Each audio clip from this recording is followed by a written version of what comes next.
From a geometric perspective, these two objects are both cylinders. The definition of a cylinder, in this case a right cylinder, you take shape, you make a mirror image, exact copy of that shape, and go straight up at a right angle to the plane containing the shape. So the circle that is the base here, and then the sides go perfectly perpendicular from that, and then there's another circle at the top that's also perpendicular. So the right in this definition of a right cylinder is the measure of the angle here to the surface of the circle. In the same way, the box on the left has a right angle in this corner. So the bottom is a rectangle, the top's a rectangle. I'm going straight up. That's technically a cylinder. Really, it can be any shape at all, as long as what's up here, oh boy, I'm going to screw this up royally, is an exact copy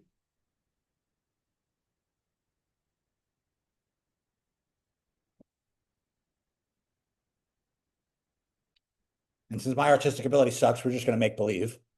And this is a right angle. That's a cylinder.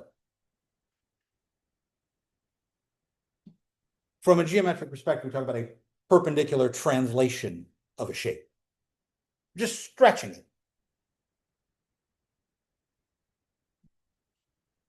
What's the volume of the cylinder on the left?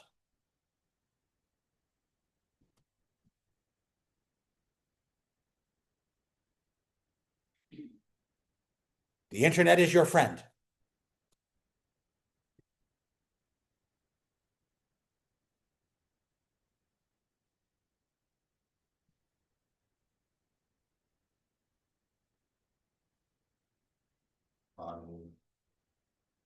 Pi r squared h. So tell me what those letters represent.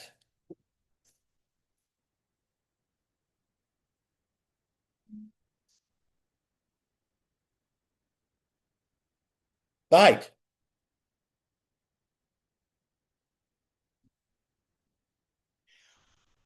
The box in the middle. Again, as long as I know what the items represent, then the volume is length times width times height. I want to add a set of parentheses in each of these formulas, separating the height from everything else.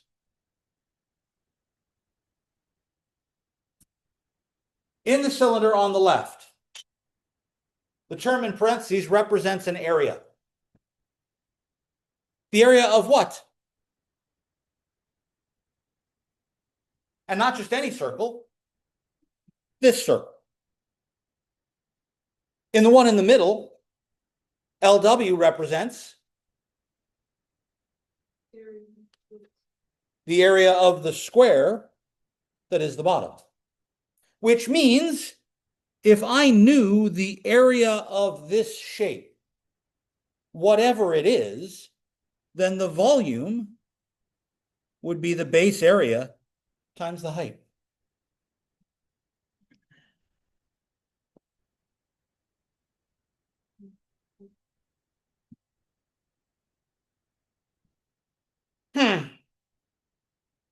So what if I have this weird shape, but I happen to know its boundary curves? I could find its area, couldn't I? We know how to find the area of a bounded region. We just finished that. So if I can find that base area, I can find the volume of this cylinder.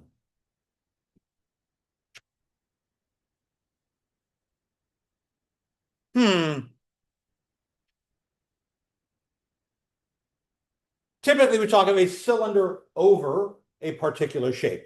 So this is a right circular cylinder. And if I want to think of this as a cylinder, it's a cylinder over a rectangle. If I had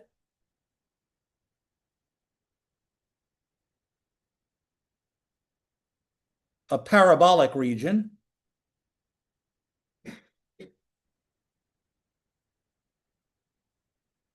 as my base, I could talk about a circle over a parabola. Sorry, a cylinder over a parabola.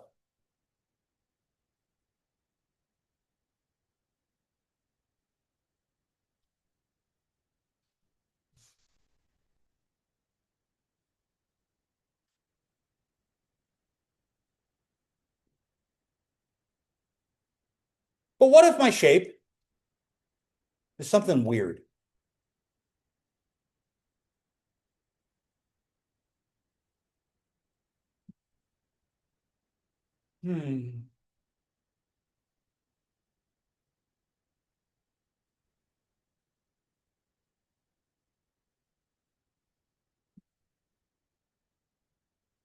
I go down to the kitchen and I ask for a loaf of French bread. I get this. What's the volume of this? I have the foggiest idea.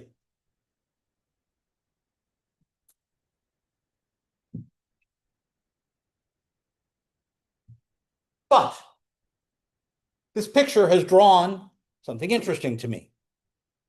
They've taken a slice. Best thing since sliced bread. Let's slice the bread.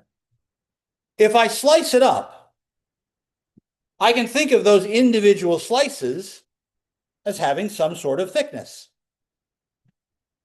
Yes? Take one slice. Put it out, set it in front of you, mentally. Here's my slice of bread. If I lay it on the table, it's got a shape. It's got a height. And the edges are straight up and down, aren't they? If I made a thin slice, the edges would be perpendicular to the face of the piece of bread. That slice that I just set down in front of me is a cylinder. It's a cylinder over some weird shape, but it's a cylinder, which means I know the volume of that slice.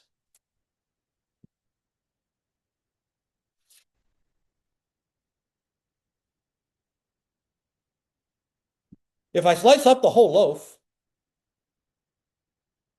I could just add up all the slices.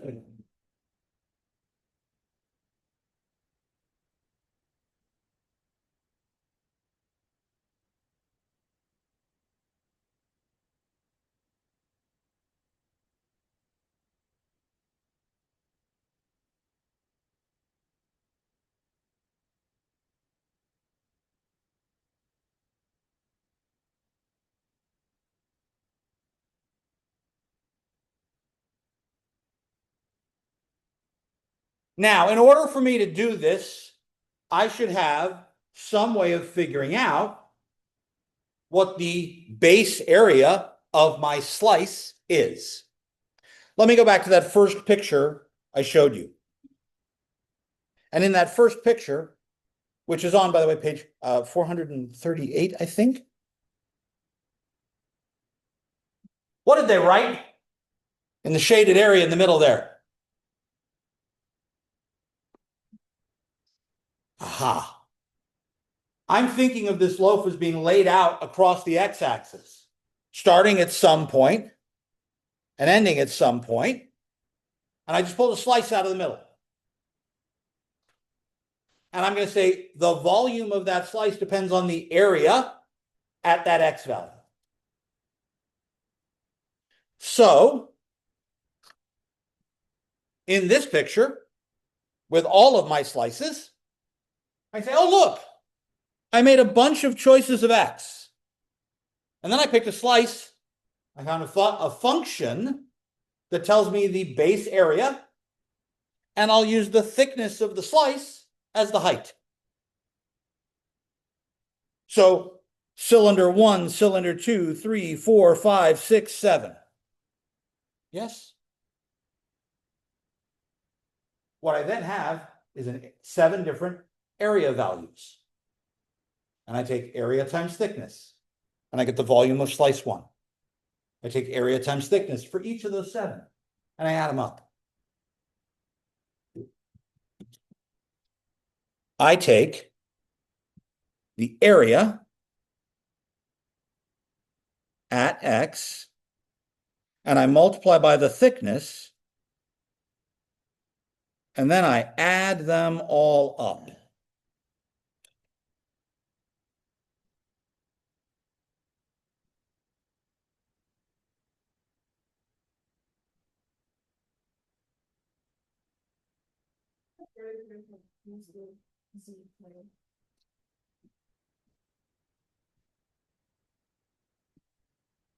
Because I'm thinking that the function, I don't need to use a z-plane, because I'm thinking of the area of my slice as only dependent on where in the loaf I am. And I only care about how far from the end I've cut to determine the size of the slice. The area is the area in Y and Z, but I'm only thinking of it as determined by X. So technically, this is a 3-dimensional object, but I'm thinking of its area based on where I am. This is a fairly coarse approximation for this shape. This is smooth. This is an insufficient number of polygons for my graphics device to render. This is a low resolution image. How can I make this image more like this one?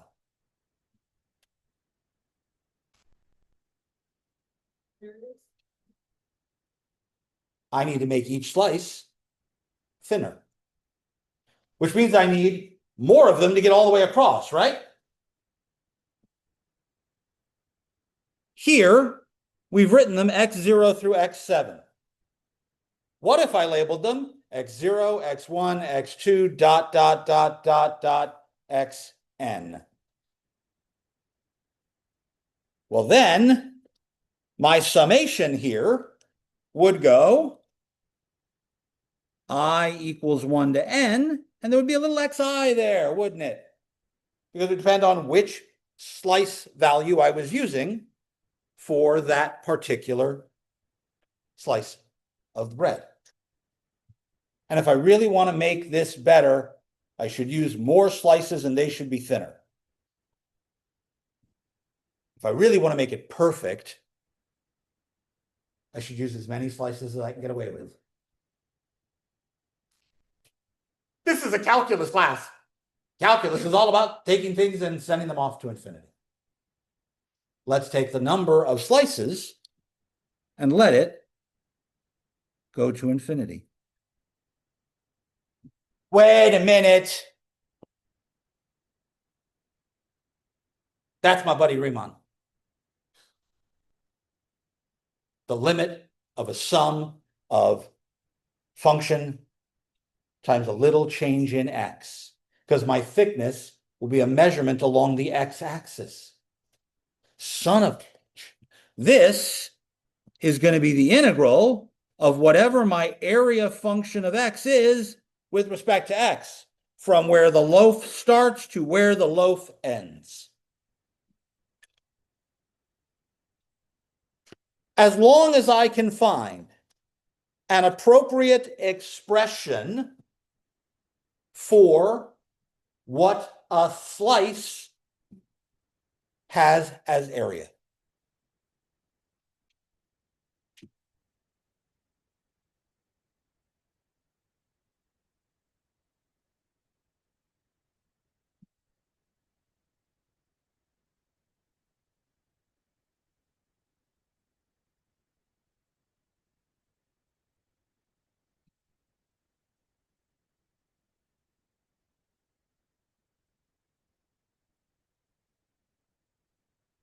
When I try and draw things in 3D, please take your right hand and point your finger at me. Please use your first finger.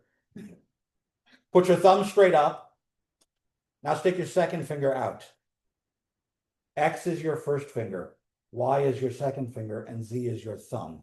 This is a right-handed system. I can picture it as if I am standing at the origin, holding my arms out, my right hand points to the direction of X. My left points to the direction of Y, and Z comes up top of my pointy little head.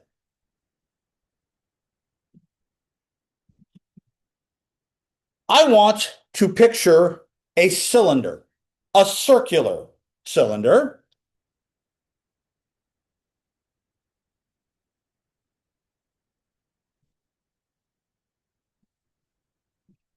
And that circle is going to have radius 4.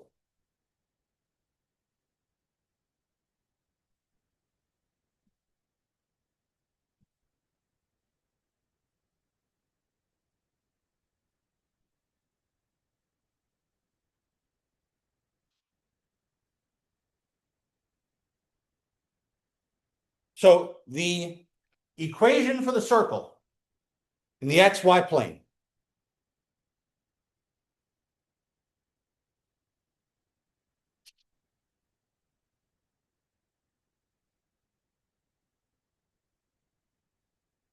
my cylinder. Now, I'm going to take a knife and cut from the positive side of the y-axis in until I hit the x-axis. I'm going to slice this sucker.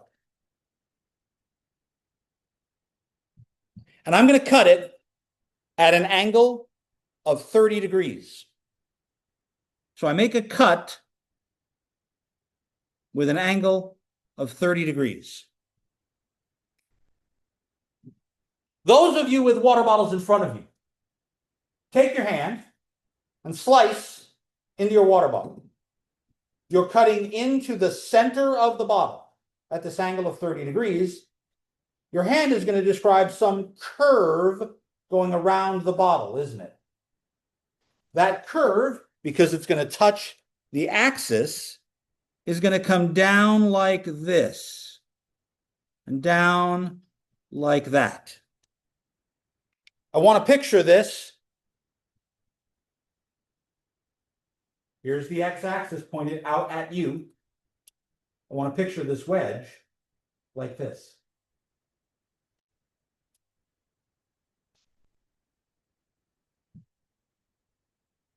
Really a bad shot on the camera.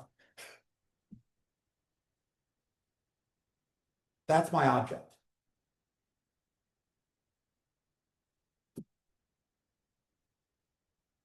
This is the thing I want to slice up. So I have this little, I don't know, wedge of cheese. And I'm going to slice it up. If I look down the z-axis, the wedge that I've just created has as its bottom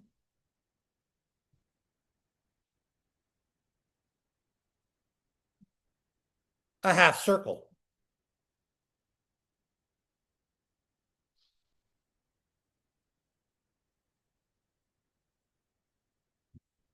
Oh, sorry, that's the wrong half circle.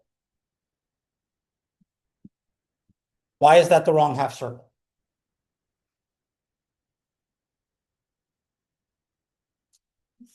The picture's right, the label is wrong. If it's this side, then this side is the y-axis, not the x-axis. So let's relabel that appropriately.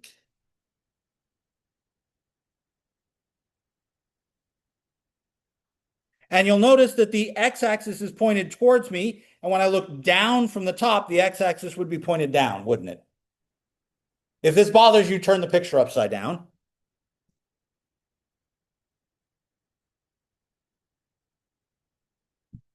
But that's okay because I'm going to rearrange the picture anyway. But now that I have it labeled correctly, I can turn it so it is oriented correctly, with x going to the right and y going up, and then it looks like this. And that's the base of my region. That's our shape B. And I want to go from one end of this to the other, slicing stuff up.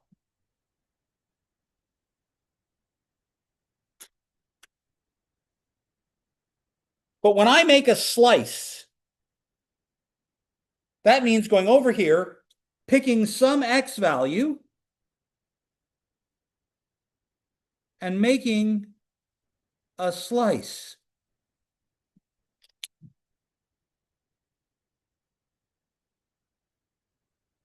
If I ask you to cut this, what shape will you see if we cut straight down? Say that again. I'll get a triangle. And not only will I get a triangle, I'll get a triangle whose angle is 30 degrees.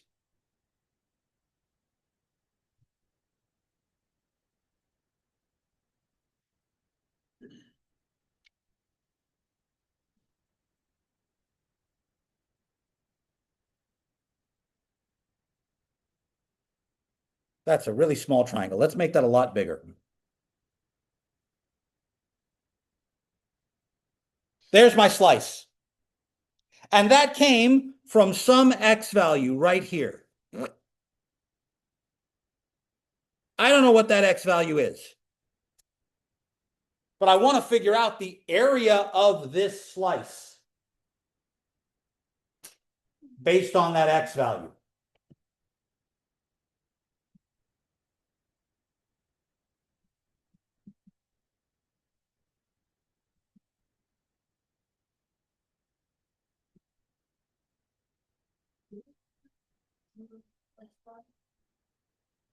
It's this slice, so it's this angle.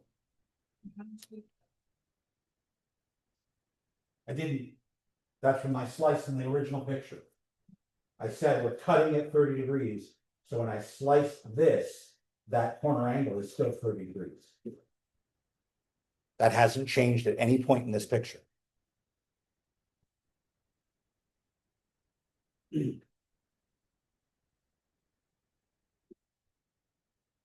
In order for me to know the area of the triangle, what do I need to know?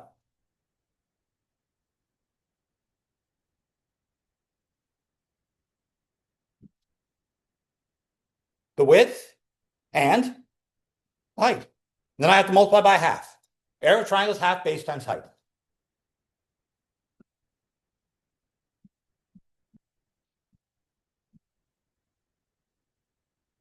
Hey, wait a second. The base of this triangle is this stick. Because I got the triangle from cutting into my wedge out of my part of this circle. So that is the base of the triangle. There's the base. Which means the length of that base can be found from that spot.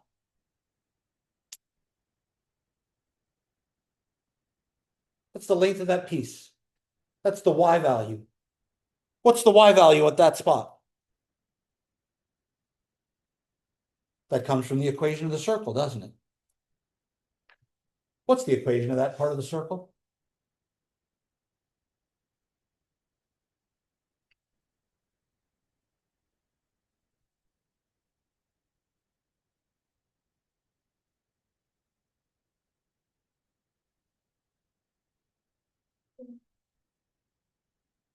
I cannot distribute a square root over subtraction. If I rewrite this, I get y equals the square root of 16 minus x squared. That's the length of that green stick right there. So that's the base.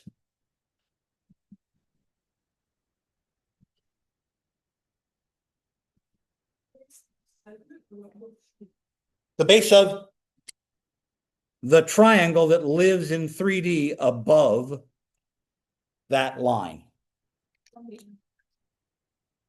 I haven't done anything about an interval yet. That's just one slice. How do I find the height?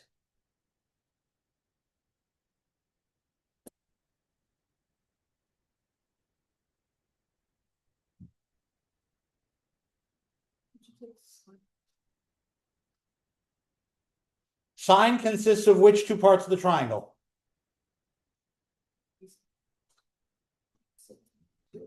I don't know the hypotenuse, do I? The only thing I know is the base. If I want the height and the base, that's opposite and adjacent, I use tangent.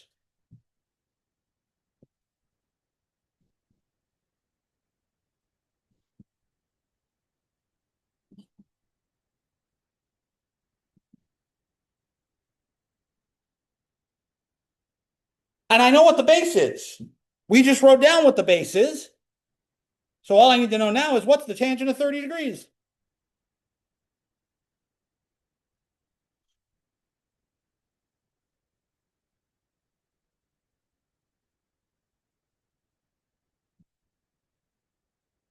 The tangent of 30 degrees is an ugly number.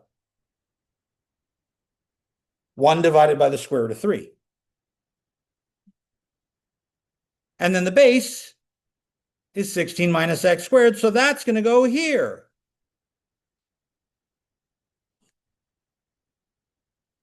Notice that I have the square root of 16 minus x squared times another square root of 16 minus x squared. Oh, thank God. When I multiply those together, the square root goes away. So the area of my triangle is 1 over 2 root 3 times 16 minus x squared.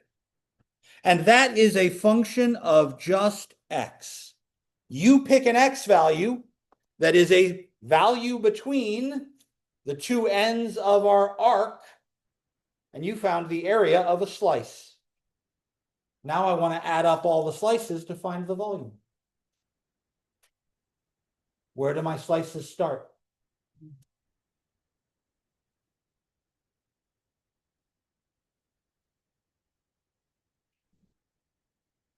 No. Where do my slices start?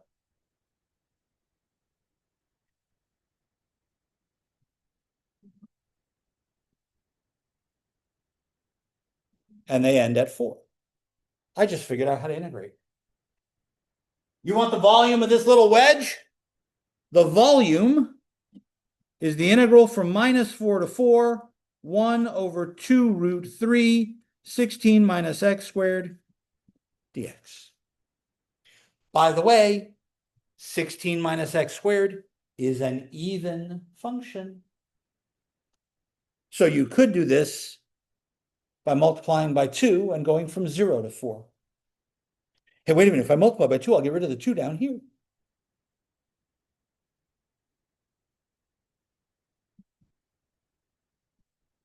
Why would I choose to do that? Because plugging in 0 is easy.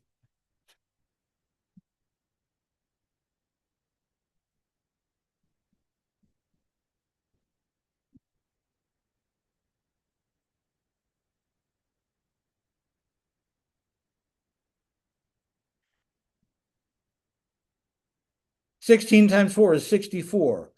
4 to the third is also 64.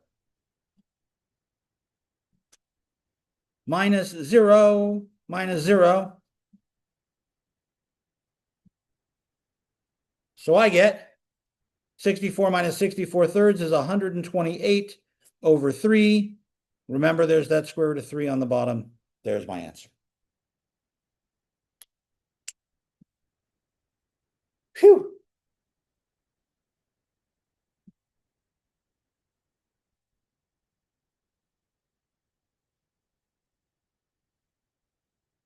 That's the volume of this little wedge. Notice the amount of geometry and trigonometry we needed to do to get the area of a slice. That sucks. But this particular item was not purchased to give you the example of a little wedge. This is actually a decoration about a party supply store for the Super Bowl. It's a football.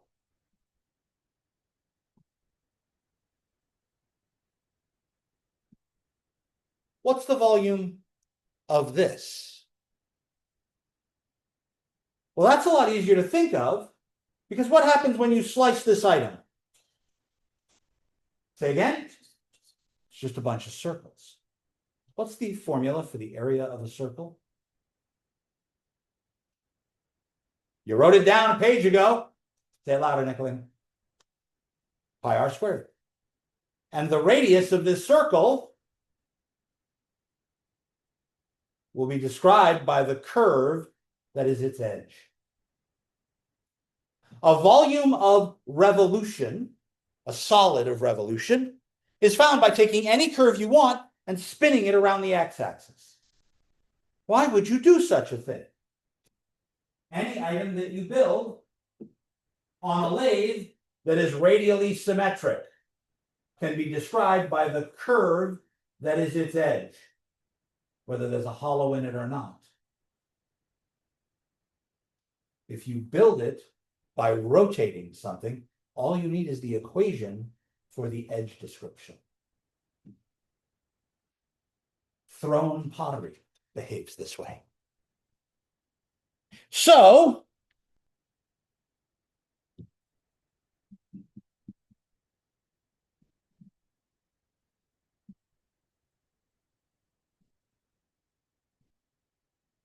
you'll see these refers to as either volumes of rotation or volumes of revolution.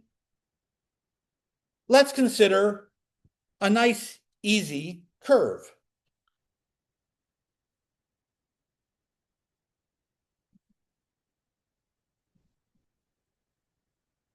Square root of x. And I'm going to start at x equals 0 and go to x equals 1. And I'm going to rotate around the x-axis. Now, a sequence of mediocre pictures. I have the graph of the square root of x. From 0, 0 to 1, 1.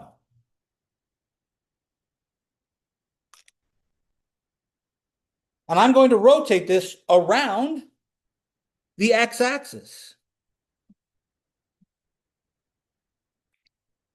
So I need you to picture this thing coming out of the board towards you and going down until it hits the screen again, right? It'll come out and down, then it'll go behind the screen and come back up until it meets the top, yes? This end, all the way on the right, will describe a circle that comes out, down, and then up behind. Which means it's going to make a mirror image down here. Out, down, and then up behind.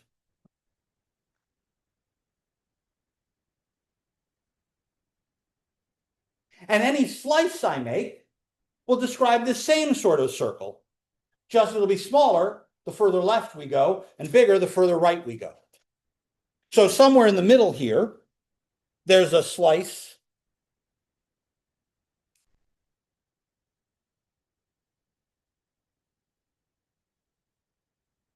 at some x value. In our loaf of bread pictures in the textbook, that was the thing they did in red. So let's consider this slice. That's a circle. And the dot in the middle, that's the center, that's the x-axis. And as Nicolina said, the area of this is pi r squared. And there's my radius r. I've drawn it straight up on purpose because I'm going to go back here and draw that radius straight up as well.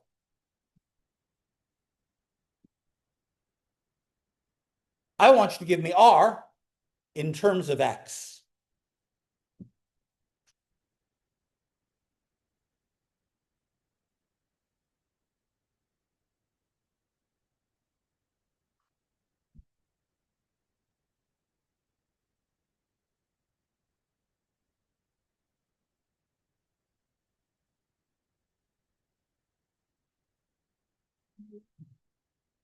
That's the function that describes the edge of our item being rotated is square root of x. So whatever that x value is, the y value that goes with it is the square root of x. So in this case, are as exactly equal to the square root of x, which means I can write my area as a function of x by squaring that radius expression, which just gives me pi times x, but that's the area of a slice. Now add them all up by integrating from the leftmost spot to the rightmost spot.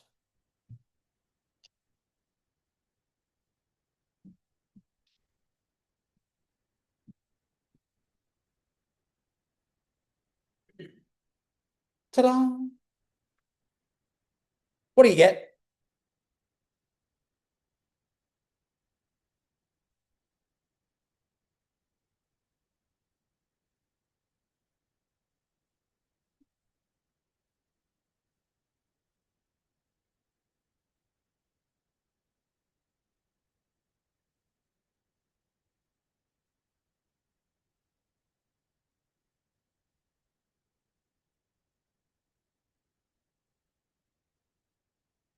Pi is a constant, just leave it there. The integral of x is 1/2 x squared.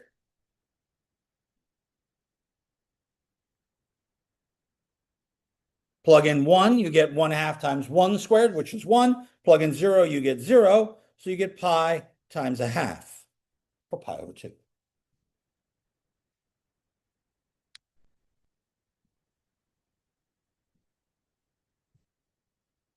Any rotationally symmetric object works this way.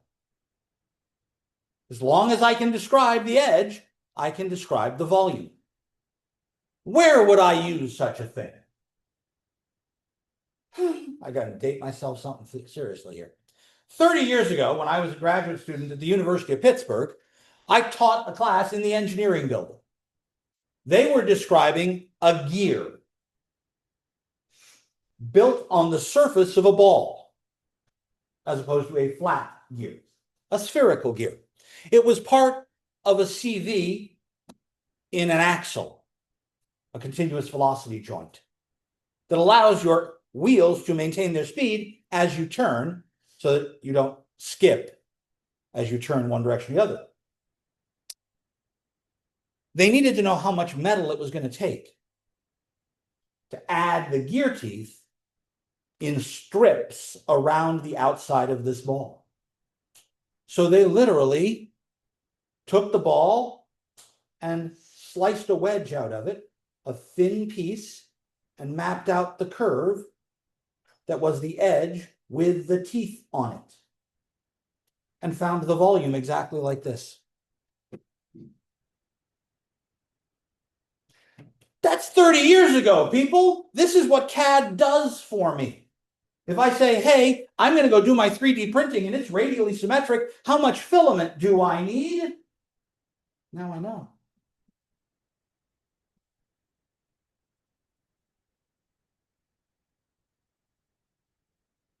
However,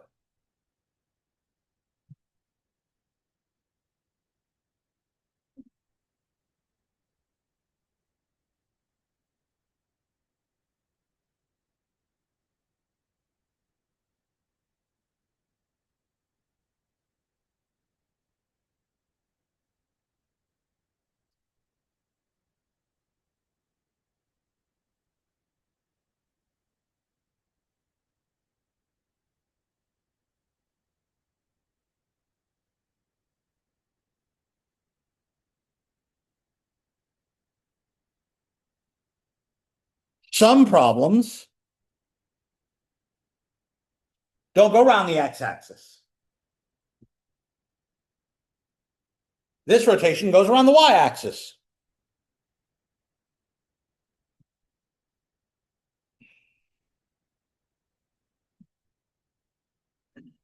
Just like yesterday,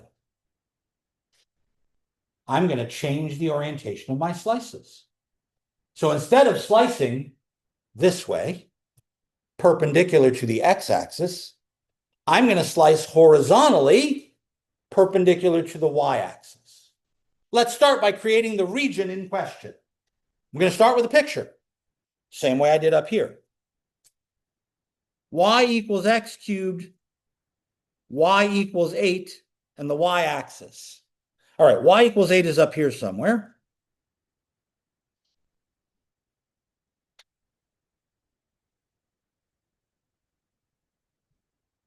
What's the graph of x cubed look like?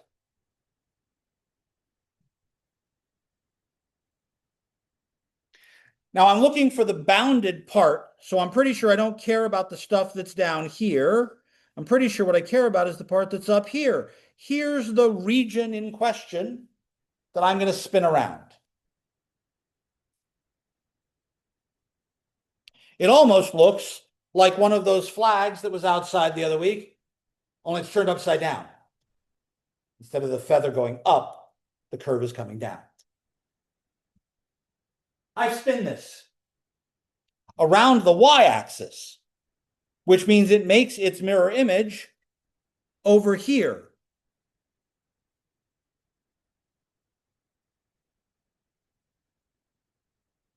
There's the mirror image. And it comes out the front and back around. Instead of picking an x value, my slices aren't going to go up and down. My slices are going to go across to make circles. What negative? I'm thinking about the actual radius. If I take a slice, my slice is going to be here. Right? Notice the radius is measured to the right this time, because that's my positive direction. So the radius itself is what's being measured. And so I don't have to worry about that side because I'm not measuring the radius in that direction. I'm measuring the radius in this direction. Yes. The whole thing rotates. But I'm only thinking about what happens to this flag, and it's going to go all the way around. There's only one region. This region with the capital R in it. This other side is when that one moves. That's not bounded, is it? The region has to be bounded by the curve, y equals 8, and the y-axis. Those three edges make up just this shape. So my question now is, here's my circle with its radius pointed that way. But the thickness is oriented up and down. So I'm not integrating with respect to x. I'm integrating with respect to y. And that means I don't want an area that depends on x. I want an area that depends on y. So this integral for the volume is going to be the integral a of y dy. I just need to figure out how to write that thing a of y.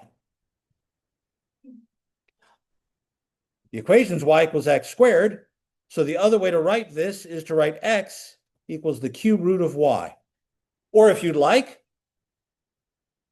y to the 1/3. And then I have the integral of pi r squared from where to where? What's the lowest value of y I can make to make a slice? And the highest? There you go.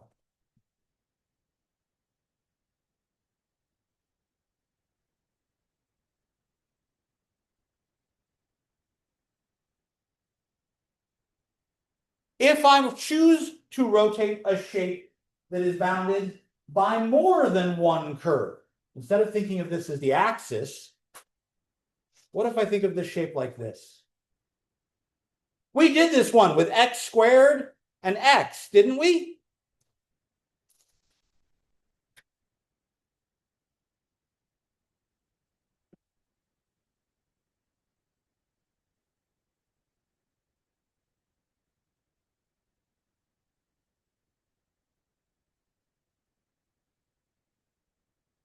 If I rotate this around the x-axis,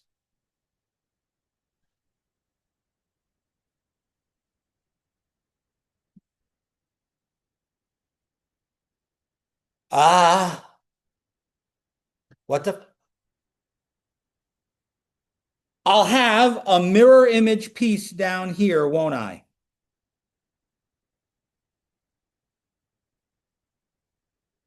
And my shape, let's think of a slice. A slice this time doesn't go to the x-axis, does it? So when I rotate this, I don't get one circle. I get two. I get an outside circle and an inside circle.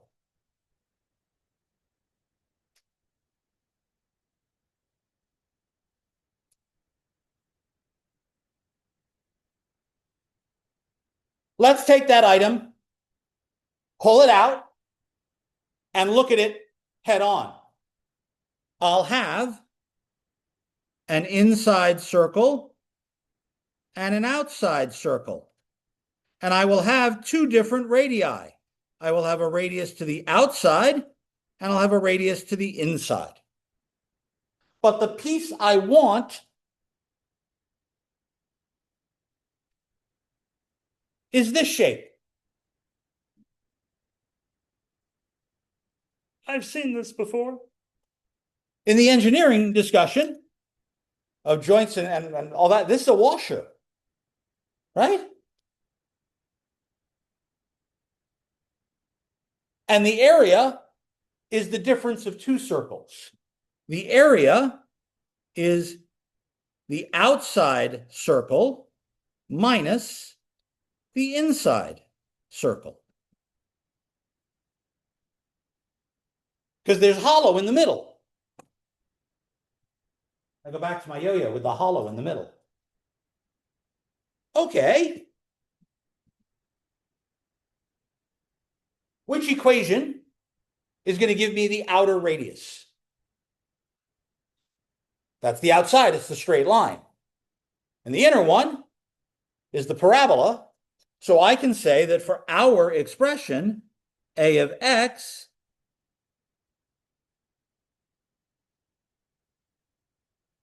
looks like that.